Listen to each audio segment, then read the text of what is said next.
Good evening, Polo. Today is Saturday, September 17th, and today's video comes to you in 4 parts. Part 1, the continuing trials of a poorly named newt. Part 2, a disturbing discovery in the collective mind of humanity. Part 3, a hopeful bit of news. Part 4, a shout out to a fan. The continuing trials of a poorly named newt.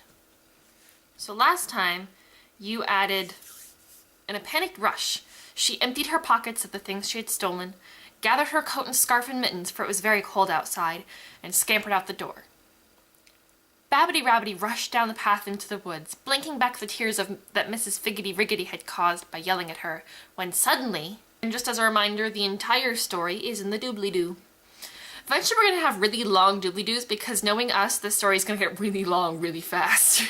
So part 2, a disturbing discovery in the collective mind of humanity.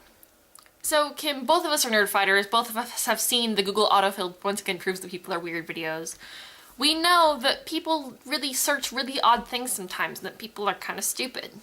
I was thinking about doing a Google autofill video today, so I was, playing around with different little triggers, and I discovered that people seem to have a habit of asking questions of Google that cannot be answered by a search engine. It started off with me typing in the words "is love," and I don't know exactly what I expected, but what I didn't expect was for the questions to include things like, is love real? Is love at first sight real? Is love enough? Is love an emotion?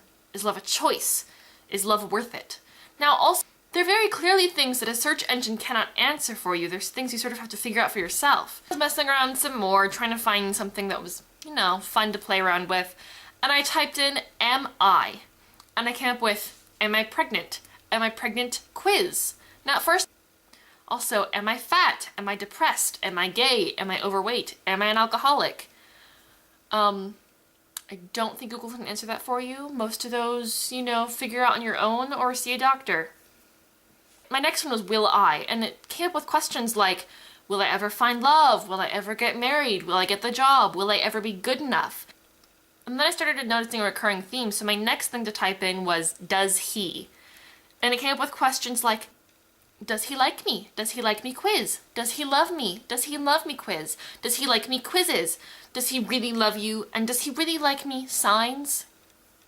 Here's an idea that I'm going to throw at you, Google users of the world. How about you find out for yourself?